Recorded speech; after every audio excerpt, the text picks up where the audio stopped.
త్యాగాలు చేసినటువంటి నాయకత్వం ఈ జిల్లాలో ఉన్నారు. అలాగే త్యాగాలు చేసినటువంటి నాయకత్వంతో పాటుగా నూతనంగా వచ్చినటువంటి నాయకత్వం కూడా ఈ జిల్లా యొక్క అస్తిత్వాన్ని కాపాడే విషయంలో ఎంతో కమిట్మెంట్ను ప్రదర్శిస్తుంటారని చెప్పి ఈ సందర్భాన్ని నేను తెలియజేస్తున్నాను. మరి ఈ సందర్భంగా మందకృష్ణ ఇక్కడ ఉండబడినటువంటి నాయకత్వాన్ని నమ్మి ఈ జిల్లాలో ఈ జాతిని గెలిపించాలంటే ఒక మంచి క్రమశిక్షణ కలిగినటువంటి నాయకత్వం ఉండాలి. భవిష్యత్తులో మరొక 50 ఏళ్లకు సరిపడినటువంటి నాయకత్వాన్ని తయారు చేయాలనే ఉద్దేశంతో మందకృష్ణ గారు గత నెల రోజుల క్రితం గ్రామస్థాయి కమిటీ నిర్మాణాలు అలాగే దండోర జెండా నిర్మాణంలో భాగంగా దండోర జెండా ఆవిర్భావ దినోత్సవాన్ని ఒక పెద్ద పండగలా చేయాలని చెప్పేసి మందకృష్ణ గారు నిర్ణయించడం జరిగింది. మరి మందకృష్ణ గారి యొక్క నిర్ణయానికి అనుగుణంగా ఈ జిల్లాలో ఉండబడినటువంటి నాయకత్వం ప్రధానంగా నెల రోజుల పాటు నేను ఈ జిల్లాలో ఉన్నప్పుడు ఈ జిల్లాలో ఉండబడినటువంటి సందర్భంలో 30 మండలాలుగా మనం విభజించుకుంటే 30 మండలాలకు 30 మంది ఇన్ఛార్జీలను నేను ప్రకటించడం జరిగింది. ఈ 30 మండలాలకు ఇన్ఛార్జీలతో పాటుగా వాళ్ళకు అనుసంధానంగా ప్రతి మండలానికి 4 లేదా 5 చొప్పున కో ఇన్ఛార్జీలను కూడా ప్రకటించడం జరిగింది. దాదాపుగా 137 ఇన్ఛార్జీలు కో ఇన్ఛార్జీల పేరు మీద అందరినీ కూడా ఒక వాట్సాప్ గ్రూపుగా క్రియేట్ చేసి జిల్లాలో జరుగుతున్నటువంటి సమాచారాన్ని గ్రూప్లో షేర్ చేయటం కూడా జరిగింది. మరి ఈ విధంగా నేను ఈ జిల్లాకు వచ్చినటువంటి మొట్టమొదటి రోజే జిల్లా సమావేశంలో నేను ఒకటే చెప్పాను,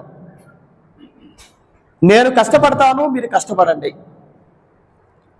నేను కష్టపడకుండా మిమ్మల్ని కష్టపడమని అయితే నేను చెప్పను.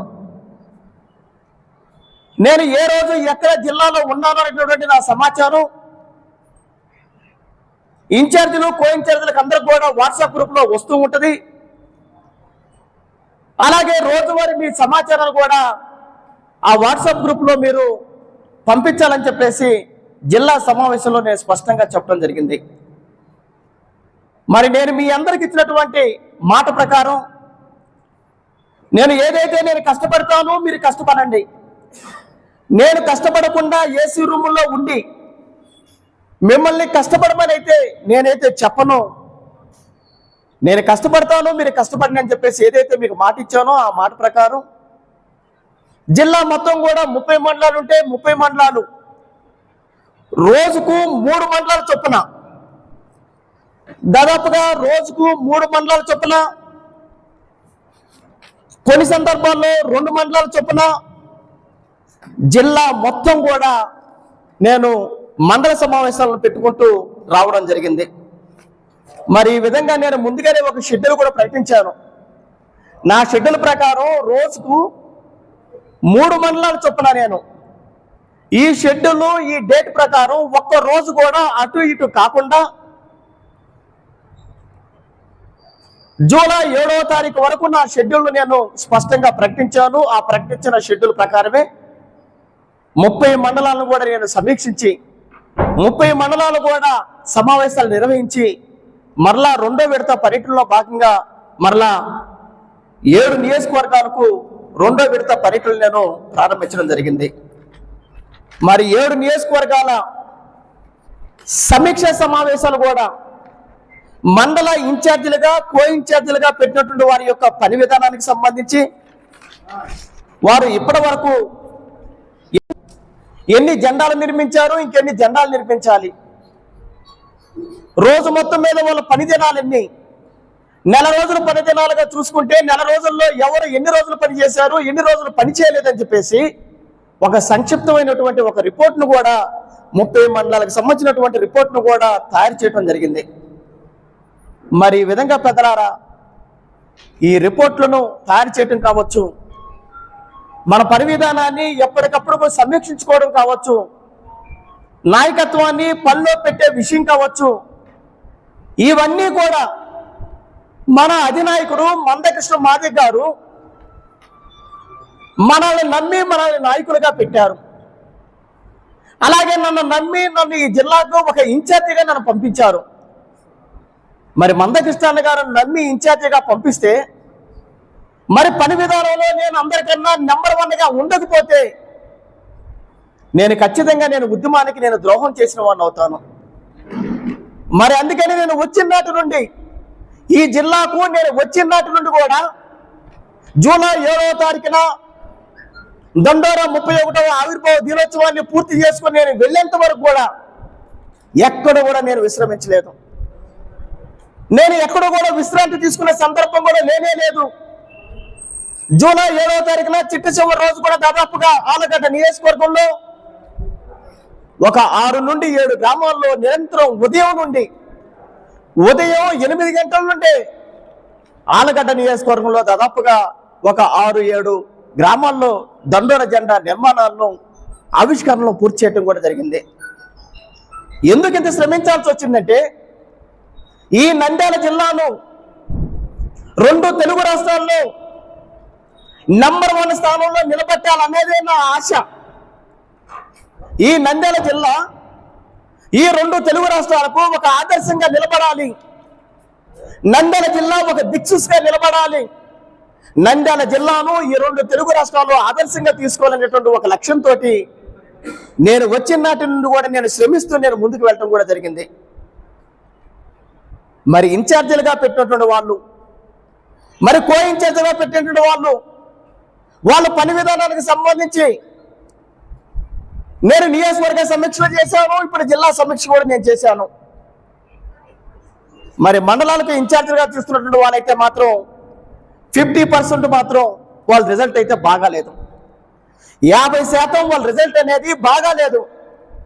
పని దినాలు మనకు ఎక్కువగా ఉన్నప్పటికీ, అత్యధికంగా పనిచేసే అవకాశం ఉన్నప్పుడు కూడా మీ వ్యక్తిగతమైనటువంటి పనులు పెట్టుకొని మీరు ఉద్యమ కార్యాచరణకు దూరంగా ఉండట్టు ఇక్కడ ఉండబడినటువంటి రిపోర్ట్ను బట్టి మనకు స్పష్టంగా అర్థమవుతుంది. మరి మీకెన్ని పనులు ఉంటాయో మరి మనిషిగా నాకు కూడా పనులు ఉంటాయిగా చెప్పండి. మరి నేను కూడా నా భార్య బిడ్డలు విశాఖపట్నం వదిలేసి ఇక్కడికి వచ్చాను కదా చెప్పండి. నా ఆరోగ్యం బాగాపోయినా నాకు ఉండబడినటువంటి శక్తితోనే, నా శక్తికి మించి నేను వచ్చిన నాటి నుండి శ్రమిస్తూనే ఉన్నాను. నేను ప్రత్యేకించి ఏ ఒక్క వ్యక్తి మీద అత్యధికమైనటువంటి ప్రేమ కానీ, ఏ ఒక్క వ్యక్తి మీద వ్యతిరేకత కానీ నా జీవితంలో నేను ఎప్పుడు కూడా రానివ్వను.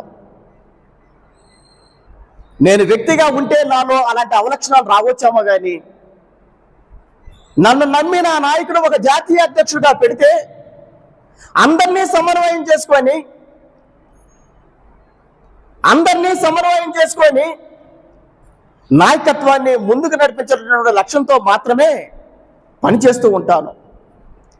కాకుంటే సందర్భం వచ్చినప్పుడు కీలకమైనటువంటి బాధ్యతలో ఉండబడినటువంటి నాయకత్వం కూడా పని విధానంలో కొన్ని లోపాలు ఉన్నప్పుడు ఒక జాతీయ అధ్యక్షుడిగా, జిల్లా ఇన్ఛార్జిగా వాళ్ళ పని విధానానికి సంబంధించి కొన్నిసార్లు సమీక్ష చేస్తాం. ఆ సమీక్షలో భాగంగా వాళ్ళ పట్ల కొంత కటువుగా ఉంటాం.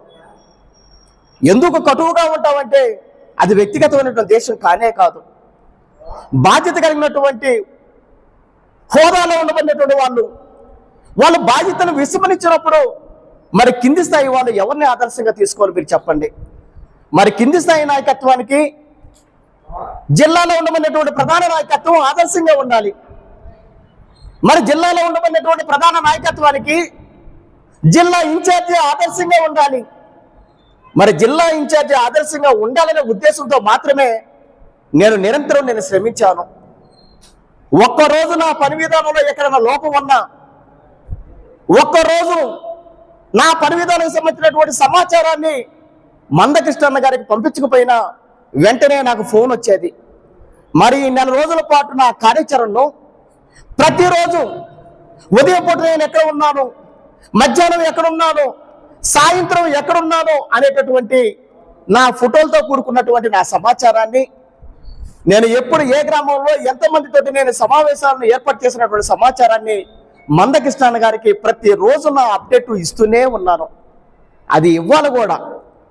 నేనే కాదు, నాతో పాటుగా 26 జిల్లాలకు ఇన్ఛార్జిగా వచ్చిన ప్రతి నాయకుడు కూడా, తెలంగాణ జిల్లాలో 33 జిల్లాలకు ఇన్ఛార్జిగా వెళ్ళినటువంటి ప్రతి నాయకుడు కూడా వాళ్ళ పని విధానానికి సంబంధించినటువంటి వాళ్ళ కార్యాచరణను ప్రతిరోజు మందకృష్ణ గారికి రిపోర్ట్ ఇచ్చిన వాళ్ళే. మరి అలాగే మా పని విధానానికి సంబంధించి మరి మన అధినాయకుడికి ఎట్లా రిపోర్ట్ ఇచ్చావో, మరి జిల్లాలో ఉండబడినటువంటి మండల స్థాయి ఇన్ఛార్జీలు కావచ్చు, కో ఇన్ఛార్జీలు కావచ్చు, మరి వాళ్ళ పని విధానానికి సంబంధించి రిపోర్ట్ తీసుకోవాల్సిన బాధ్యత కూడా మా మీద ఉంటుంది కదా. మరి ఎప్పటికప్పుడు పర్యవేక్షణ కానీ చేసుకోకపోతే మరి జిల్లాను ఎట్లా మనం గెలిపించుకోగలం? మరి ఈ జిల్లాను మనం ఎట్లా నెంబర్ 1లో మనం నిలబెట్టుకోగలం? ఆ ఉద్దేశంతో మాత్రమే కొంతమంది పట్ల, వాళ్ళ పని విధానం పట్ల కొంత నేను కఠినంగా ఉండుండొచ్చు.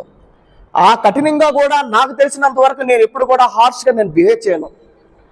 నా మనస్తత్వే నేను ఎప్పుడు కూడా సానుకూల దృక్పథంతో ఉంటాను. ఒక మనిషిని అర్థం చేసుకునే విషయంలో నేను ఎప్పుడు కూడా చాలా వరకు సానుకూలంగా ఉంటాను. ఎప్పుడు కూడా ఒక మనిషిని నేను ఎప్పటికీ అపార్థం చేసుకోను. మనిషి అన్న తర్వాత పొరపాట్లు అందరి దగ్గర దొరుకుతాయి. అసలు పొరపాట్లు చేయని వాడు ఈ సమాజంలో ఎవరున్నారు? పొరపాట్లు అనేవి సహజంగా దొరుకుతూ ఉంటాయి, కానీ ఆ పొరపాట్లు సరిదిద్దుకునే అవకాశాలు మనం ఇవ్వాలన్న ఉద్దేశంతో ప్రతి నాయకుడికి కూడా నేను ఆచితూచి నేను అడుగులు వేస్తూ అవకాశాలు ఇస్తూ ఉంటాను. మరి అందులో భాగంగానే మిత్రులారా, ఈ జిల్లాను నెంబర్ 1గా నిలబెట్టాలనే ఉద్దేశంతో మనం చేసినటువంటి ఈ పని విధానం జాతీయ సమావేశంలో మందకృష్ణ గారి ముందు మన జిల్లాకు సంబంధించినటువంటి రిపోర్ట్ను కూడా మనం చదివి వినిపించడం జరిగింది. నంద్యాల జిల్లాలో మొత్తం కూడా మాదిగ గ్రామాల సంఖ్య 473 ఉన్నాయి. ఈ 473 మాదిగ గ్రామాల్లో నూతన గ్రామ కమిటీ నిర్మాణాల సంఖ్య 312. నూతన గ్రామ కమిటీ నిర్మాణాల సంఖ్య 312. ఇంకా జిల్లాలో నిర్మాణం కాని గ్రామాలు 161 గ్రామాలు ఉన్నాయి. అలాగే జిల్లాలో మొత్తం దిమ్మల సంఖ్య, జిల్లాలో మొత్తం జూలై 7వ తారీఖు వరకు ఉండబడినటువంటి దిమ్మల సంఖ్య 212. మరి నూతన దిమ్మల నిర్మాణాల సంఖ్య 144, పాత దిమ్మల సంఖ్య 68, ఇంకా పెండింగ్లో ఉన్న దిమ్మల సంఖ్య 261. ఈ విధంగా ఒక జిల్లా ఇన్ఛార్జిగా జాతీయ సమావేశంలో ఈ జిల్లాకు సంబంధించినటువంటి ఒక సమగ్రమైనటువంటి రిపోర్టును కూడా నేను మందకృష్ణ గారికి నేను అందించడం కూడా జరిగింది. అంటే మిగిలిపోయినటువంటి పని విధానం ఇంకా 30 నుండి 40% మిగిలిపోయి ఉందనే ఉంది. 30 నుండి 40% ఉండబడినటువంటి ఈ పని విధానాన్ని ఈ 4 రోజుల పాటు, అంటే 25వ తారీఖు లోపు వేగవంతంగా మిగిలిపోయినటువంటి గ్రామ కమిటీ నిర్మాణాల్లో, దండోరా జెండా నిర్మాణాల్లో వెంటనే మీరు పూర్తి చేసుకోవాలని చెప్పేసి మీకు అందరూ కూడా నేను విజ్ఞప్తి చేస్తున్నాను. ఎందువల్లంటే పెద్దలారా, మందకృష్ణ గారు భవిష్యత్తులో ఒక గొప్ప కార్యాచరణ రూపొందించబోతున్నారు.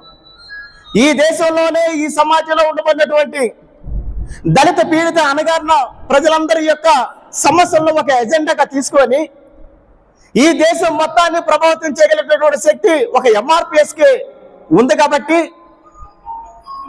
మందకృష్ణ గారు ఈ దేశంలో ఉండబడినటువంటి అణగారిన ప్రజల వర్గాల యొక్క సమస్యలు ఒక ఎజెండాగా రూపొందించి భవిష్యత్తు ఉద్యమ కార్యాచరణను అన్నగారు ప్రకటించబోతున్నారు.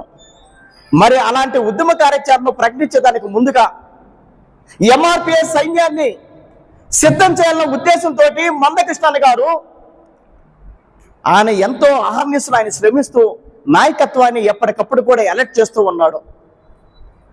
మీరు చూసే ఉంటారు, జాతీయ సమావేశంలో పని చేయనటువంటి వాళ్ళను నిర్దక్షిణంగా 27 మందిని 30 ఏళ్ల నుండి ఉద్యమంలో ఎన్నో త్యాగాలు చేసినప్పటికీ ఉద్యమంలో అత్యంత క్రియాశీలక పాత్ర పోషించినటువంటి వారిని కూడా ఈ నెల రోజుల పాటు ఇచ్చినటువంటి కార్యాచరణలో వెనుకబడిపోయినటువంటి వాళ్ళని, జీరో పని విధానం ఉండబడిన వాళ్ళని, లేదంటే 5% పని విధానం ఉండబడినటువంటి వాళ్ళని, లేదంటే 10% పని విధానం ఉండబడినటువంటి వాళ్ళని, లేదంటే 15% ఒక కటాఫ్గా పెట్టి పని విధానంలో లోపం ఉండబడినటువంటి ప్రతి ఒక్కరిని కూడా మందకృష్ణ గారు సర్కులర్ ద్వారా వాళ్ళని తొలగిస్తున్నట్లు స్పష్టమైన ప్రకటన చేశారు.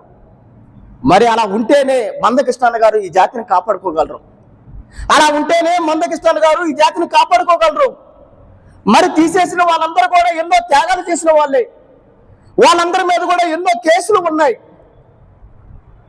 వాళ్ళందరూ కూడా ఎంతో పేదరికంలో ఉండబడినటువంటి వాళ్ళే. మరి అయినా కానీ మరి నాయకుడు ఇచ్చినటువంటి కార్యాచరణలో వాళ్ళు ముందుకు తీసుకెళ్లే విషయంలో పూర్తిగా విఫలమయ్యి వాళ్ళ వ్యక్తిగత ప్రయోజనాల కోసం, వ్యక్తిగత స్వార్థాల కోసం వాళ్ళు పనిలో లేకుండా ఉన్నారు. కాబట్టి మందకృష్ణ గారు వెంటనే ఒక నిర్ణయం కూడా తీసుకోవటం కూడా జరిగింది. అలా నిర్ణయాలు తీసుకున్నారు కాబట్టే ఈరోజు 30 ఏళ్ల పాటు ఈ దేశంలో ఒక సామాజిక ఉద్యమం సజీవంగా ఉంది అంటే అది ఒక MRPS మాత్రమే. మరి మందకృష్ణ గారు అంత కఠినంగా, అంత నిబద్ధతగా, నాయకత్వం పట్ల అంత లోతైనటువంటి పరిశీలన కానీ మందకృష్ణ గారు ఎప్పటికప్పుడు చేసుకుంటూ ఉండకపోతే ఈ ఉద్యమం నిలబడి ఉండేది కాదు. మరి అలాగే మందకృష్ణ గారు ఒక పక్క జాతీయ స్థాయిలో విస్తృతంగా తిరుగుతూ జాతీయ స్థాయిలో జాతిని చైతన్యం చేస్తూ, మరొక పక్క MRPS ప్రధాన నాయకత్వానికి జిల్లా ఇన్ఛార్జీల పేరు మీద వాళ్ళు పంపించారు. మరి పంపించినటువంటి నాయకత్వం పని విధానంలో లేనప్పుడు నాయకుడు కఠినంగా వ్యవహరిస్తేనే వాళ్ళు అనుసరించేటటువంటి నాయకత్వం కూడా భవిష్యత్తులో అలాంటి పొరపాట్లు జరగకుండా చూసుకోవడానికి అవకాశం ఉంటుంది. మరి నా పైన ఉండబడినటువంటి నా అధినాయకుడు ఉద్యమ కార్యాచరణ విషయంలో ఎప్పటికప్పుడు కూడా అప్రమత్తంగా మమ్మల్ని నిలబెడుతూ ఉండబడినటువంటి ఈ సందర్భంలో మరి నా కింద పనిచేస్తున్నటువంటి నాయకత్వం, మరి నాతో పాటు ఉద్యమ కార్యాచరణలో భాగస్వాములు అవుతున్నటువంటి మండల ఇన్ఛార్జీలు, మండల కో ఇన్ఛార్జీలు మరి పని విధానంలో లోపాలు ఉన్నప్పుడు కొన్ని నిర్ణయాలు కానీ తీసుకోకపోతే ఈ జిల్లాలో ఉద్యమాన్ని మనం బ్రతికించలేం. మరి ఉద్యమాన్ని బ్రతికించాలంటే ఖచ్చితంగా నిర్ణయాలు తీసుకోవాల్సిందే.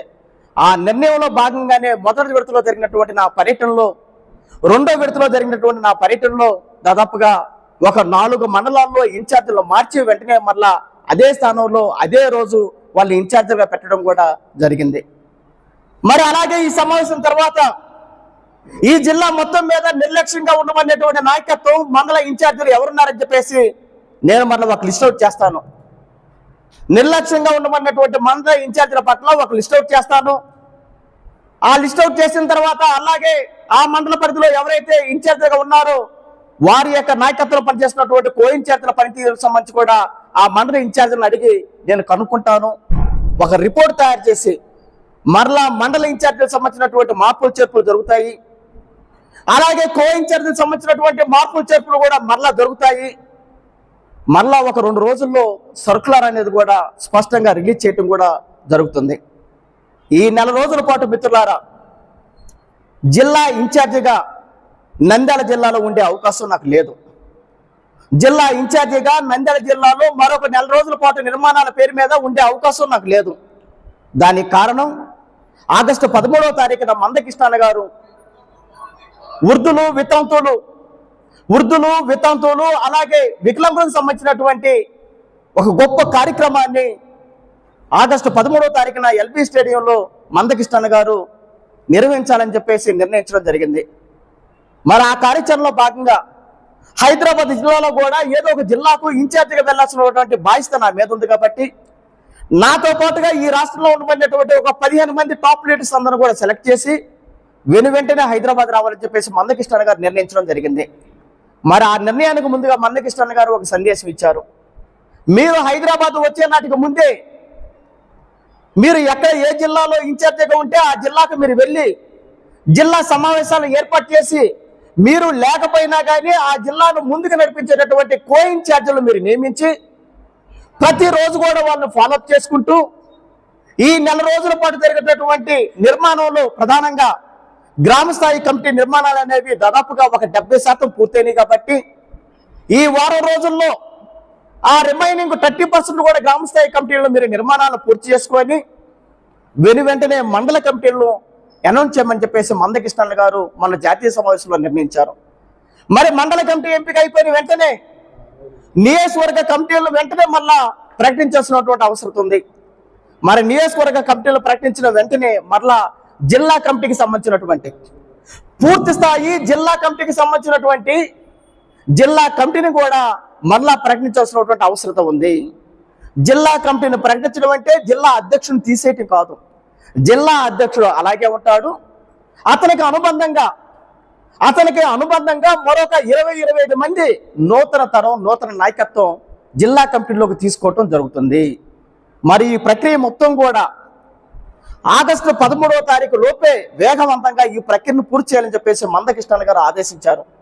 మరి ఆగస్టు 13వ తారీఖు లోపు ఈ ప్రక్రియ పూర్తి కావాలంటే నేను లేకపోయినా ప్రతిరోజు కూడా ఇప్పుడు నేను ప్రకటించేటటువంటి కో-ఇన్ఛార్జీలు ఎవరైతే ఉంటారో వాళ్ళు ప్రతిరోజు కూడా రోజుకు 2 మండలాల చొప్పున వాళ్ళు మండల కమిటీలను ప్రకటించుకుంటూ వస్తారు. రోజుకు 2 మండల సమావేశాలు జరగాలి. రోజుకు 2 మండల సమావేశాల్లో మండల కమిటీని వాళ్ళు ఎంపిక చేయాలి. ఇప్పటికే గ్రామ స్థాయి కమిటీ నిర్మాణాలు పూర్తయినాయి కాబట్టి మండల కమిటీకి తీసుకునేటటువంటి నాయకత్వం ప్రధానంగా ఒక మండల పరిధిలో ఒక 17 గ్రామాలు ఉన్నాయనుకోండి, ప్రతి గ్రామం నుండి మండల కమిటీలోకి ఒక వ్యక్తిని తీసుకోవాలి. లేదు కొన్ని చోట్ల 25 గ్రామాలు ఉన్నాయనుకోండి, ప్రతి మేజర్ గ్రామం నుంచి కూడా మండల కమిటీలకు వాళ్ళకి ప్రాతినిధ్యం కల్పించాలి. ఆ విధంగా మండల కమిటీలోకి వచ్చినటువంటి నాయకత్వాన్ని గ్రామ స్థాయిలో ఉండబడినటువంటి చురుకైనటువంటి కొత్త తరాన్ని యువకులను మండల కమిటీలోకి వాళ్ళు రిక్రూట్ చేయాలి. మండల కమిటీ నిర్మాణాలు అయిపోయిన వెంటనే మరలా నియోజకవర్గ కమిటీని ఎంపిక చేసేటప్పుడు మరలా మండల స్థాయిలో ఉండబడినటువంటి ప్రతి ఒక్క వ్యక్తిని కూడా మండల స్థాయి కమిటీలో చురుకైనటువంటి వ్యక్తులు ఎవరైతే ఉన్నారో ఆ మండల స్థాయిలో ఉండబడినటువంటి వాళ్ళను ఒక నియోజకవర్గం ఉంటే నియోజకవర్గంలో 7 మండలాలు లేదా 6 మండలాలు ఉంటే ప్రతి మండలం నుంచి కూడా 2 లేదా 3 చొప్పున ప్రతి మండలానికి 3 చొప్పున నియోజకవర్గ కమిటీలకు వాళ్ళని ఎంపిక చేసి మరలా నియోజకవర్గ కమిటీ కూడా 20-25 మందితోటి నియోజకవర్గ కమిటీని కూడా పూర్తి చేయాలి. మరలా నియోజకవర్గ కమిటీ పూర్తయిన వెంటనే మొత్తం కూడా మనకి 7 నియోజకవర్గాలు ఉన్నాయి, 30 మండలాలు ఉన్నాయి.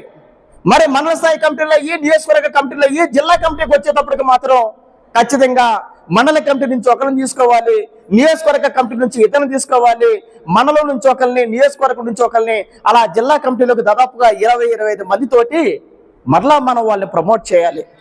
అంటే 3 అంచెల వ్యవస్థ నడవాలి. 3 అంచెల వ్యవస్థ నడిస్తేనే ఎక్కడికెక్కడికే చైన్ సిస్టమ్ లాగా లింక్ తెగిపోకుండా చైన్ సిస్టమ్ లాగా గ్రామ స్థాయి వరకు విస్తరిస్తేనే భవిష్యత్తులో ఉద్యమం అనేది మరొక 50 ఏళ్ల పాటు కొనసాగడానికి అవకాశం ఉంటుంది. నేను మరొకసారి చెప్తున్నాను, ఇప్పుడు మనం వేసినటువంటి గ్రామ కమిటీలో ఉండబడినటువంటి నాయకత్వాన్ని గ్రామానికి వచ్చి ఒకరిని చొప్పున మీరు ఎంపిక చేసి మండల కమిటీలోకి మీరు తీసుకోవాలి. మీరు మండల కమిటీ అనేది 20-25 మందితో ప్రకటించిన తర్వాత ఒకసారి మీ టూర్ అంతా కూడా రోజుకు 2 మండలాల చొప్పున టూర్ అంతా కూడా కంప్లీట్ అయిన తర్వాత మరలా మండల కమిటీకి నియోజకవర్గ కమిటీకి సంబంధించినటువంటి షెడ్యూల్ మరలా మీరు ప్రకటిస్తారు. నియోజకవర్గానికి 1 రోజే టైం ఇవ్వండి, 2 అంటే మీకు సమయం సరిపోదు. నియోజకవర్గానికి 1 రోజు టైం ఇవ్వండి, 7 నియోజకవర్గాలు 7 రోజుల్లో పూర్తి అయిపోతాయి. మరి నియోజకవర్గ కమిటీ వేసేటప్పుడు ప్రతి మండలం నుంచి కూడా భాగస్వామ్యం వచ్చే విధంగా నియోజకవర్గ కమిటీలోకి తీసుకోండి. మరి నియోజకవర్గ కమిటీలోకి తీసుకున్న తర్వాత నియోజకవర్గ కేంద్రాల్లో ఉండబడినటువంటి నాయకత్వాన్ని మరలా ఒక 20-25 మందిని మనం జిల్లా కమిటీలో కానీ తీసుకోగలిగితే, మనం జిల్లా స్థాయిలో తీసుకున్నటువంటి ఏదైనా ఒక నిర్ణయం కానీ తీసుకుంటే ఆ నిర్ణయం గ్రామ స్థాయికి వితిన్ సెకండ్స్లోనే గ్రామ స్థాయికి ఆ సమాచారం చేరిపోవడానికి అవకాశం ఉంటుంది. అప్పుడు మనం ఏ కార్యాచరణ ఇచ్చినా ఈ నంద్యాల జిల్లాలో ఏ ఒక్క రాజకీయ పార్టీ కూడా ఎంఆర్పిఎస్ కి ధీటుగా ఏ ఒక్క రాజకీయ పార్టీ కూడా చేయలేదు అనేటటువంటి స్థాయిలో ఈ జిల్లాలో ఎప్పుడు ఏ కార్యాచరణ ఇచ్చినా 2000 మందితోటి మనం ఏదైనా ఒక ముట్టడిగానే పెట్టగలిగితే అన్ని రాజకీయ పార్టీల దృష్టి కూడా మన సంఘం మీద పడుతుంది. ఒక 2000 మందితోటి కలెక్టరేట్ ముట్టడి పెట్టండి, 2000 మందితోటి ఒక ధర్నా కార్యక్రమం పెట్టండి. ఈ జిల్లాలో ఎన్నో సమస్యలు ఉన్నాయి. ఎన్నో సమస్యలు ఉన్నాయి. ఆ సమస్యల మీద ఇక నుంచి పోరాటం చేయటమే మన ప్రధాన ఎజెండా. ఒక పక్క మందకృష్ణాన్ని ఇచ్చినటువంటి కార్యాచరణను ముందుకు తీసుకెళ్లేటటువంటి కార్యక్రమాన్ని ప్రధాన అంశంగా తీసుకుంటాం. అలాగే రెండో ప్రధాన అంశంగా ఈ జిల్లాలో స్థానికంగా ఉండబడినటువంటి సమస్యలు చాలా మందికి బరైల్ గ్రౌండ్ సమస్య అనేది ప్రధానంగా ఉంది. మన గ్రామాలకు వెళ్ళినప్పుడు చూస్తున్నాం. మన రామంజనం వాళ్ళ ఊరు, వాళ్ళ అబ్బాయి చనిపోయినప్పుడు వెళితే నిజంగా అక్కడ చాలా బాధేసింది. అరే, రోడ్డు పక్కన డ్రైనేజ్ లాంటి ప్లేస్ లో అక్కడ తవ్వి అక్కడ బాడీని పూడుస్తున్నారు. ఏంటి పరిస్థితి అంటే, ఎప్పటి నుంచో మాకు ఇదేనన్న బరైల్ గ్రౌండ్, పూడ్చిన చోటే మనం పూడుస్తూ ఉంటాం చనిపోయింది అని చెప్పేసి వాళ్ళు చెప్పారు. అంటే మన చావు కూడా అత్యంత హీనంగా, నీచంగా మనం కప్పివేయబడుతున్నాం. గౌరవం లేకుండా కప్పివేయబడుతున్నాం. బ్రతికినప్పుడు ఎలాగో గౌరవం లేకుండా మనం జీవిస్తున్నాం. బ్రతికినప్పుడు గౌరవం లేకుండా జీవిస్తున్నాం. చనిపోయినప్పుడు కూడా ఎంతో ఎంతో అగౌరవంగాను మనం చనిపోయినటువంటి పరిస్థితి, పూడ్చినటువంటి పరిస్థితి మన పల్లెల్లో కనపడుతున్నాయి. కాబట్టి ఏదైతే ఈ శ్మశానానికి సంబంధించినటువంటి స్థలాలకు సంబంధించినటువంటి అంశం మీద భవిష్యత్తులో ఒక ప్రత్యేకంగా ఒక ఉద్యమ కార్యాచరణ తీసుకుందాం. అలాగే ఎస్సీ ఎస్టీ అట్రాసిటీకి సంబంధించినటువంటి అంశాల మీద ప్రత్యేకమైనటువంటి ఒక కార్యక్రమం తీసుకుందాం. అట్లాగే మన భూములను ఎవరన్నా అన్యాక్రాంతంగా చేస్తే మాత్రం మరలా వాటిని తిరిగి సాధించుకునే విషయంలో సపరేట్గా ఒక కార్యాచరణ తీసుకుందాం. ఇలా ప్రతి అంశం మీద మన బిడ్డలకు సంబంధించినటువంటి చదువుల విషయం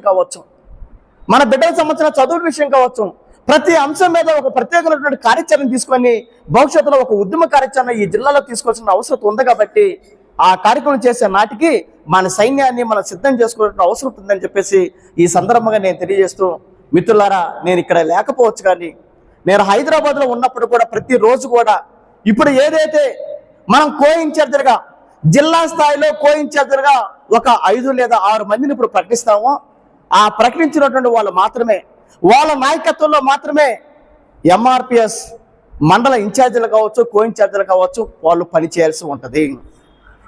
నేను ప్రకటించినటువంటి ఎవరైతే కో-ఇన్ఛార్జీలుగా ఉన్నారో వాళ్ళు చెప్పినటువంటి రిపోర్ట్ని నేను ప్రామాణికంగా తీసుకుంటాను. వాళ్ళు చెప్పినటువంటి రిపోర్ట్ని బేస్ చేసుకొని భవిష్యత్తులో ఎవరినైనా సరే తీసేయటం కానీ ఎవరైనా పెట్టాలన్నా వాళ్ళు ఇచ్చినటువంటి రిపోర్ట్ను ఆధారంగా చేసుకొని మాత్రమే నేను భవిష్యత్తులో నిర్ణయాలు తీసుకుంటానని చెప్పి ఈ సందర్భంగా తెలియజేస్తున్నాను. ఎందువల్లంటే మందకృష్ణ గారు మన జాతీయ సమావేశంలో ఒక మాట అన్నారు. మందకృష్ణ గారు చెప్పిన మాట ఏంటంటే, ఏ జిల్లాలో సమస్యలు ఉన్నా, ఏ జిల్లాలో ఉండమనేటువంటి నాయకత్వం పని చేయకపోయినా ఆ జిల్లాలో ఉండమన్నటువంటి ఇన్ఛార్జి ఏ నిర్ణయం తీసుకుంటే ఆ నిర్ణయమే ఫైనల్ అని చెప్పేసి మందకృష్ణ గారు చెప్పారు. జిల్లా ఇన్ఛార్జి తీసుకున్న నిర్ణయమే ఫైనల్. జిల్లా ఇన్ఛార్జి తీసుకున్న నిర్ణయం కాకుండా మరొక నిర్ణయాన్ని అన్నగారు అమలు చేయని చెప్పేసి సభాముఖంగా స్పష్టంగా చెప్పారు. పని చేయనటువంటి వాళ్ళని తొలగించే విషయంలో జిల్లా ఇన్ఛార్జి నిర్ణయాలు తీసుకోవచ్చు. మీరు ఉద్యమాన్ని నిర్మించాలంటే మీకు కొన్ని ఆటంకాలు వస్తే ఆ వచ్చే ఆటంకాల మీద వాటిని అధిగమించడానికి అక్కడ ఉండమన్నటువంటి పరిస్థితులు తగ్గట్టుగా మీరు నిర్ణయాలు తీసుకోండి, మీ మాటే ఫైనల్ అని చెప్పేసి మందకృష్ణ గారు చాలా స్పష్టంగా చెప్పారు. మరి నేను ప్రకటించినటువంటి వాళ్ళు కో-ఇన్ఛార్జిగా ఉండమన్నటువంటి వాళ్ళు కూడా నాకు వర్తించేటటువంటి విధి విధానాలు, నాకు మందకృష్ణ గారు ఇచ్చినటువంటి ఆ పవర్స్, ఆ విధి విధానాలు కూడా ఖచ్చితంగా వీళ్ళకి వస్తాయి. వీళ్ళు ఇచ్చినటువంటి రిపోర్ట్ను ఆధారంగా చేసుకొని భవిష్యత్తులో ముందుకు వెళ్తాము. కాబట్టి ఇన్ఛార్జిగా ఉండబడినటువంటి నేను కావచ్చు, భవిష్యత్తులో ఈ జిల్లాని ముందుకు నడిపించడానికి, భవిష్యత్తులో మండల స్థాయి కమిటీ నిర్మాణాలు పూర్తి చేయడానికి, నియోజకవర్గ స్థాయి కమిటీ నిర్మాణాలు పూర్తి చేయడానికి, జిల్లా స్థాయి కమిటీ నిర్మాణాలను పూర్తి చేయడానికి నేను కో-ఇన్ఛార్జిగా ఒకటే చెప్పదలుచుకున్నాను. ఎక్కడ ఎలాంటి పక్షపాతం లేకుండా, ఎలాంటి రాజకీయాలకు చోటు ఇవ్వకుండా నిస్వార్థంగా, నిజాయితీగా మందకృష్ణ గారి యొక్క నాయకత్వంలో పనిచేస్తున్నటువంటి సైనికులు మాత్రమే మీరు ఎంపిక చేయాలని చెప్పేసి నేను విజ్ఞప్తి చేస్తున్నాను. దయచేసి అలాంటి నాయకత్వాన్ని మనం కానీ అందించగలిగితే మనం ఉన్నా లేకపోయినా చావు అనేది ఏ మనిషికైనా ఎప్పుడైనా వస్తుంది. చావు రానటువంటి మనిషి అంటూ ఎవడున్నాడు ఈ సమాజంలో? కాబట్టి మనం ఉన్నంతకాలం మనం నిజాయితీ చేస్తాం. కానీ మనకు తెలియకుండా చావు అనేది మనం వెంటాడితే మనం వెళ్ళిన తర్వాత కూడా 10 కాలాల పాటు ఎంఆర్పిఎస్ ఉద్యమం సజీవంగా నిలబడాలి, సజీవంగా బ్రతకాలి. అలా బ్రతకాలంటే మనం తీసుకునే నిర్ణయాలే భవిష్యత్తులో ఈ జాతికి ఒక 50 ఏళ్ళకి సరిపడినటువంటి ఒక గొప్ప నాయకత్వాన్ని మనం అందించిన వాళ్ళతో అని చెప్పేసి తెలియజేస్తూ, మరి అందుకు గాను మిత్రులారా, ఇప్పుడు కోయిన్ఛార్జీలుగా ఉండబడినటువంటి వాళ్ళను ప్రధానంగా కీలకమైనటువంటి బాధ్యతలో ఉండబడినటువంటి నాయకత్వాన్ని కోయిన్ఛార్జీలుగా ప్రకటించడం జరుగుతుంది. ఈ కోయిన్ఛార్జీలను ప్రకటించినటువంటి నాయకత్వం మీరు వెంటనే నేను ఏ విధంగా ఒక షెడ్యూల్ వేసుకొని జిల్లా మొత్తం కూడా నేను ఏ విధంగా నేను తిరిగానో అదే విధంగా మీరు కూడా 2 లేదా 3 విడతలుగా మీ షెడ్యూల్ను ప్రకటించుకొని తిరగాల్సిన బాధ్యత మీ అందరి మీద ఉంది.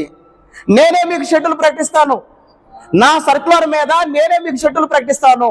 రోజుకు 2 మండలాలు చొప్పున మొదటి విడత షెడ్యూల్ అయిపోయిన తర్వాత వెంటనే మళ్ళీ 2వ విడత షెడ్యూల్ సంబంధించి షెడ్యూల్ కూడా నేను ప్రిపేర్ చేస్తాను. ఈ విధంగా నేను మీకు ఎప్పటికప్పుడు మీకు షెడ్యూల్ ఇస్తాను. అలాగే హైదరాబాద్ నుంచి మీతో నేను మానిటరింగ్ చేస్తూ ఉంటాను. ఆ దిశగా మీరు ముందుకు వెళ్ళి వెంటనే అందించినటువంటి కార్యాచరణను ఆగస్టు 13వ తారీఖు లోపే మీరు ఆగస్టు 7వ తారీఖు మీరు డెడ్ లైన్ పెట్టుకోండి. ఆగస్టు 7వ తారీఖు మీరు డెడ్ లైన్ పెట్టుకోండి. లేదంటే ఆగస్టు 1కి మీరు డెడ్ లైన్ పెట్టుకొని ఆగస్టు 1వ తారీఖు మీరు పూర్తి చేసుకొని మరలా మన చేతిలో 13వ తారీఖు మీటింగ్ అంటే 12 రోజులు మన చేతిలో సమయం ఉంటుంది. కాబట్టి అన్నకి సంబంధించినటువంటి అన్న వచ్చేటటువంటి ఈ నంద్యాల జిల్లాలో ఏదైతే జిల్లా మహాసభకు అన్నగారు పిలుపునిస్తున్నారో ఆ జిల్లా మహాసభ అనేది ఈ 2 తెలుగు రాష్ట్రాల్లో ఎక్కడ కూడా జరగని విధంగా ఈ 30 సంవత్సరాల కాలంలో ఈ నంద్యాల గడ్డ మీద ఇప్పటి వరకు జరిగినటువంటి విధంగా కని విని ఎరుగున్నటువంటి రీతిలో మందకిష్టంగా గర్వపడే రీతిలో నేను నమ్మినటువంటి నాయకత్వం నా నమ్మకాన్ని 100కు 10 పెంచింది. నంద్యాల జిల్లాలో ఉన్నటువంటి ఒక నమ్మకాన్ని పెంచే విధంగా మీరందరూ కూడా శ్రమించాలని చెప్పేసి భవిష్యత్తులో ఈ జిల్లాలో మందకిష్టన్న గారి యొక్క సభ 10,000 మందితో జరగాలి. అది ఏ ప్రాంతంలో జరిగినా, అది బనగానపల్లిలో జరిగినా, లేదంటే అది నందికొట్కూరులో జరిగినా, లేదంటే నంద్యాల హెడ్ క్వార్టర్లో జరిగినా ఒక 10,000 మందితో మనం కానీ సభంగా పెట్టగలిగితే అన్ని రాజకీయ పక్షాలు కూడా మాదిగల వైపు చూసే పరిస్థితి ఈ జిల్లాలో వస్తుంది. మనం శక్తివంతంగా లేకుండా మన సైన్యాన్ని మనం సిద్ధం చేసుకోకుండా మన ప్రజల సమస్యలు మనం పరిష్కరించలేము. మరి అందుకని మిత్రులారా మందకిష్టాన్నే మన దగ్గరికి వస్తున్నాడు కాబట్టి మన ఆరాధ్య దైవే మన జిల్లా మీద మన జిల్లా గడ్డ మీద అడుగు పెట్టబోతున్నాడు కాబట్టి కనీ వీరి అయినటువంటి రీతిలో ఒక గొప్పగా ఆ కార్యక్రమాన్ని మీరు నిర్వహించేందుకు మీరందరూ కూడా మీ శక్తివంచన లేకుండా మీరు కృషి చేయాలని చెప్పేసి తెలియజేస్తూ ఇప్పుడు జిల్లా కోయిన్ఛార్జీలుగా 5గురును ప్రకటించడం జరుగుతుంది.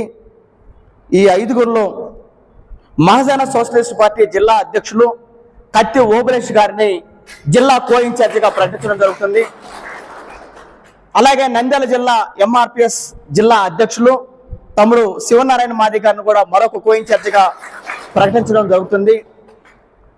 అలాగే మాదిగ ఉద్యోగుల సమైక్య జాతీయ నాయకులు పెద్దలు మనకందరూ కూడా స్ఫూర్తి నాయకులు అన్న బుచ్చన సార గారిని కూడా మరొక కోయిన్ఛార్జిగా ప్రకటించడం జరుగుతుంది. అలాగే జిల్లాలో ఎంఎస్పీ అత్యంత సీనియర్ నాయకులుగా ఉండబడినటువంటి పెద్దలు అన్న రాబిన్సన్ మాది గారిని కూడా కోయిన్ఛార్జిగా ప్రకటించడం జరుగుతుంది. అలాగే జిల్లాలో నాతో పాటుగా నేను విద్యార్థి విభాగంలో నేను రాష్ట్ర అధ్యక్షుడిగా ఉన్నప్పుడు నాతో పాటుగా కలిసి పనిచేసి నాతో పాటు ఉద్యమ సహచరుడు ఆ రోజు నేను ఎంఎస్ఎఫ్ రాష్ట్ర అధ్యక్షుడిగా ఉంటే అధికార ప్రతినిధిగా ఉండబడినటువంటి నా మిత్రుడు కళ్యాణ్ మాది గారిని కూడా మరొక కోయిన్ఛార్జిగా ఇప్పుడు ప్రకటించడం జరుగుతుంది. కోయిన్ఛార్జీలందరూ కూడా ఒకసారి పైకి లేవాలని చెప్పేసి విజ్ఞప్తి చేస్తున్నాను. 1, 2, 3, 4, 5గురు. అలాగే మాదిగ స్టూడెంట్స్ ఫెడరేషన్ ఇదే నంద్యాల జిల్లా బిడ్డ రాష్ట్ర అధ్యక్షులు బాయికటి బెనర్జీ మాది గారు కూడా మరొక కోయిన్ఛార్జిగా ప్రకటించడం జరుగుతుంది. ఈ 6గురి యొక్క నాయకత్వంలో ఒక షెడ్యూల్ నేను రేపు లేదా ఎల్లుండికే నేను మరలా తయారు చేసి మళ్ళీ నేను సర్కులర్ రిలీజ్ చేస్తాను. ఇక నుండి వీరి యొక్క నాయకత్వంలో అవి గ్రామ స్థాయి కమిటీ నిర్మాణాలు కావచ్చు, లేదంటే మండల స్థాయి కమిటీ ప్రకటనలు కావచ్చు, లేదంటే నియోజకవర్గ స్థాయి కమిటీ ప్రకటనలు కావచ్చు, జిల్లా కమిటీ వరకు ఆ సమయానికి అవకాశం ఉన్నంత వరకు నేను వచ్చే ప్రయత్నం చేస్తాను. జిల్లా కమిటీ ప్రకటన వరకు కూడా వీరి యొక్క ఈ 6గురి యొక్క నాయకత్వంలో ఇక నుండి జిల్లా ముందుకు వెళ్ళాలని చెప్పేసి తెలియజేస్తూ మీరు ఎంపిక చేసినటువంటి నాయకత్వం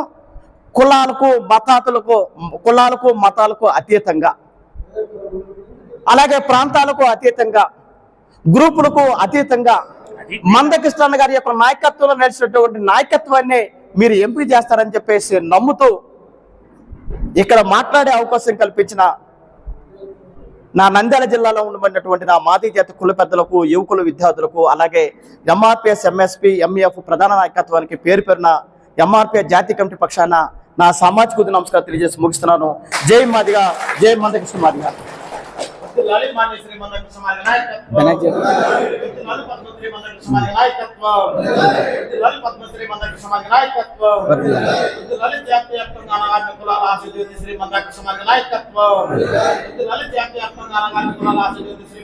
నాయకత్వం